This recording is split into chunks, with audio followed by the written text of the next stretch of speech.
गुरुदेव ध्यान की साधना में जब उतरते हैं और विचार शून्यता को उपलब्ध होते हैं, उस समय हमारे शरीर में परमात्मा की जो चेतना है उसको महसूस करती हूँ।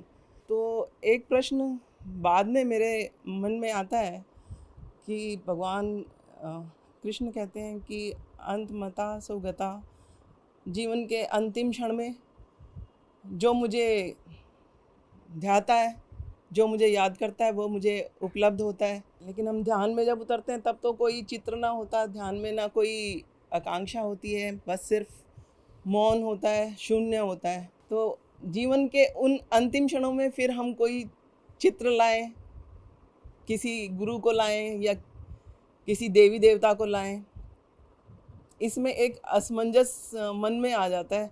इस संबंध में 2 बातें कहना चाहूँगा। पहली बात, भगवान कृष्ण कहते हैं मृत्यु के समय जिस भाव दशा में होते हैं आप, वही भाव दशा अगले जन्म में भी आपको उपलब्ध हो जाती है।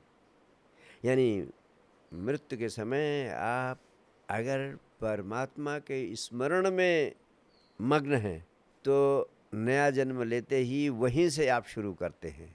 लेकिन इसी आधार पर हमारे यहाँ एक परंपरा चल पड़ी कि जब व्यक्ति मरने के करीब हो तो हम उसके कानों में नारायण नारायण, कृष्ण कृष्ण, राम राम कहते हैं, ताकि उसे राम की, कृष्ण की, नारायण की याद आ जाए। लेकिन उस समय तो शायद उसके कान भी अच्छी तरह से सुन नहीं पाते होंगे कि क्या कहा जा रहा है। वो अपनी पीड़ा, अपने शरीर छोड़ने की प्रक्रिया में ही व्यस्त होता है।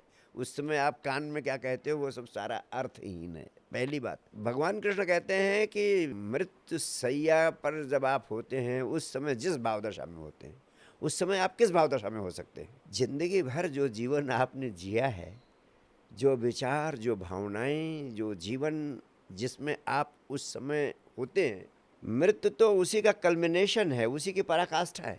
उस समय कुछ और हो जाए आप, ये संभव ही नहीं है। अगर आप जिंदगी भर मनी, पावर, सेक्स, इन तीनों चीज़ों में उलझे रहे हैं 24 घंटे, तो क्या आप सोचते हैं कि अंतिम क्षण में मनी, पावर, सेक्स के अलावा कोई और चीज़ आपके चित्त में आएगी? कहते हैं पन्ना पंसारी बचपन से ही पिता की दुकान पर काम करने लगे और सवेरे सो के उठते, झाड़ू लगाते दुकान में और समय होते होते दुकान खोल देते और दिन भर दुकान में रहते, रात 10-11 बजे तक दुकान बंद करते, फिर जाके सो जाते, फिर सवेरे आते। 24 घंटे दुकान चलाते रहे, 24 घंटे पैसा कमाने में लगे रहे। पैसा ही उनका जीवन बन गया, पैसा ही उनका प्रेम बन गया और पैसा कमाना ही उनके जीवन की गीता बन गई। उन्होंने 4 बच्चे भी पैदा कर लिए, लेकिन न प्रेम को जाना, न धर्म को जाना, न अध्यात्म को जाना, न आत्मा को जाना, न संबंध को जाना। पत्नी, बच्चे सब बेचैन ही रहते थे कि कभी तो बापू हम लोगों को प्रेम करें, हम लोगों के साथ बैठे, हम लोगों को प्यार करें, हम लोगों को भी कुछ इधर उधर ले जाए, अपने साथ होने का, प्रेम का, सौंदर्य का अनुभव मिले। तरसते रह गए जिंदगी भर। लेकिन जिस दिन मरण सैया पर थे, डेथ बेड पर, उस दिन पत्नी बैठी थी और उसका हाथ पकड़े थे और उससे कहने लगे तू यहीं बैठी है, वो बड़ा बेटा कहाँ है? उसने कहा बड़ा बेटा भी यहीं है खड़ा। उसने भी हाथ पकड़ लिया तो कहने लगा और वो तीसरा वाला कहाँ है? कहने लगा तीसरा वाला ही तो तुम्हारा सिर दबा रहा है। तो कहने लगे वो दूसरा बेटा कहाँ है? तो उसने कहा वही तो तुम्हारा पैर दबा रहा है। तो जैसे उन्होंने ये देखा तो वो तुरंत उठकर बैठ गए। पत्नी ने सोचा कम से कम ज़िंदगी में कभी बच्चों को पत्नी को नहीं पूछा, अंतिम समय में इन्हें बड़ा प्रेम मड़ रहा है बच्चों के प्रति। लेकिन उठ के बैठे और उन्होंने कहा हरामजादो तुम सब यहीं हो तो दुकान पे कौन है?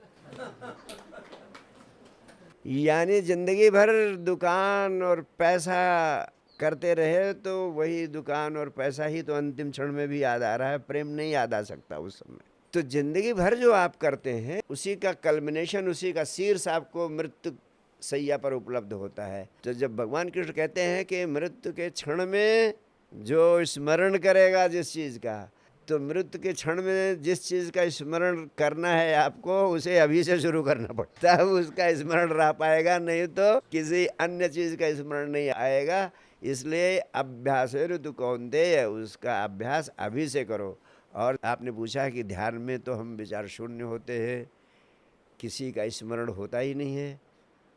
तो उस विचार शून्यता की अवस्था में आप होती रहे, और वो जब आपको उपलब्ध हो जाती है तो आपको कुछ स्मरण करने की ज़रूरत नहीं रहती। 24 घंटा भगवान कृष्ण की चेतना आपको इसी जीवन में उपलब्ध रहने लगती है।